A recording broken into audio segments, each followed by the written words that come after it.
Hi friends, വീണ്ടും ജോളീസ് കിച്ചണിലേക്ക് സ്വാഗതം. ഇന്ന് നമ്മൾ തയ്യാറാക്കാൻ പോകുന്നത് ഉരുളക്കിഴങ്ങ് റോസ്റ്റാണ്. വീണ്ടും കഴിക്കാൻ തോന്നും ഇതുപോലെ ഒരു ഉരുളക്കിഴങ്ങ് റോസ്റ്റ് ഉണ്ടാക്കിയാൽ. വീഡിയോയിലേക്ക് കിടക്കാം. ഒരു കുക്കറിൽ 3 ഉരുളക്കിഴങ്ങ് ചെറിയ കഷ്ണങ്ങളാക്കിയത് എടുക്കുക.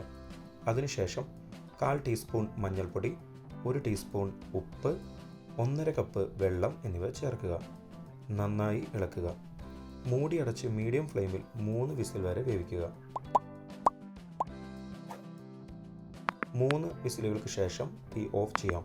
20 മിനിറ്റിന് ശേഷം നമുക്ക് മൂടി തുറക്കാം. എല്ലാം നന്നായി വെന്തിട്ടുണ്ട്. വെള്ളം നീക്കം ചെയ്ത് മാറ്റി വയ്ക്കുക. ഇനി ഒരു പാനിൽ 2 ടേബിൾ സ്പൂൺ എണ്ണ ഒഴിച്ച് ചൂടാക്കുക.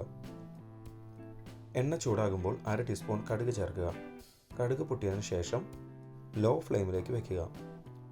അതിനുശേഷം ഒരു തണ്ട് കറിവേപ്പില, 2 ടീസ്പൂൺ ഇഞ്ചി വെളുത്തുള്ളി പേസ്റ്റ് എന്നിവ ചേർക്കുക. നന്നായി ഇളക്കുക. ലോ ഫ്ലെയിമിൽ 2 മിനിറ്റ് നേരം വഴറ്റുക. 2 മിനിറ്റിന് ശേഷം 2 സവാള നീളത്തിൽ അരിഞ്ഞത്, 3/4 ടീസ്പൂൺ ഉപ്പ് ചേർക്കുക. നന്നായി ഇളക്കുക. സവാള ചെറുതായി ഗോൾഡൻ ബ്രൗൺ നിറമാകുന്നത് വരെ 5 മുതൽ 7 മിനിറ്റ് നേരം വഴറ്റുക. ഇതിപ്പോൾ ആയിട്ടുണ്ട്. ഇനി ലോ ഫ്ലെയിമിലേക്ക് വയ്ക്കുക. പിന്നെ ഇതിലേക്ക് 1 ടീസ്പൂൺ കാശ്മീരി മുളക് പൊടി, 3/4 ടീസ്പൂൺ മല്ലിപ്പൊടി, 1/2 ടീസ്പൂൺ ഗരം മസാലപ്പൊടി,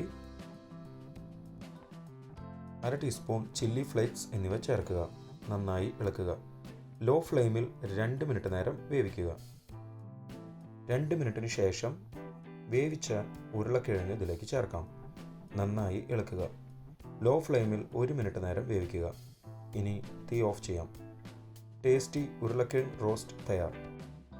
ഇതുവരെ നമ്മുടെ ചാനൽ സബ്സ്ക്രൈബ് ചെയ്തിട്ടില്ലെങ്കിൽ ഒന്ന് സബ്സ്ക്രൈബ് ചെയ്ത് സപ്പോർട്ട് ചെയ്യണം. പുതിയ വീഡിയോയുടെ നോട്ടിഫിക്കേഷൻ അപ്പോൾ തന്നെ ലഭിക്കുന്നതിന് ബെൽ ബട്ടൺ കൂടി ഇനേബിൾ ചെയ്യുമല്ലോ. വളരെ ടേസ്റ്റി ആയിട്ടുള്ള 20 മിനിറ്റ് കൊണ്ട് ഉണ്ടാക്കാൻ പറ്റിയ ഉരുളക്കിഴങ്ങ് റെസിപ്പിയാണ്. വീഡിയോ ഇഷ്ടമായെങ്കിൽ ഒന്ന് ലൈക്ക് അടിക്കണേ. സബ്സ്ക്രൈബ് ചെയ്യാനും മറക്കല്ല കേട്ടോ. നിങ്ങളുടെ അഭിപ്രായങ്ങൾ എഴുതി അറിയിക്കുക. മറ്റൊരു വീഡിയോയിൽ നമുക്ക് വീണ്ടും കാണാം. Thanks for watching the video.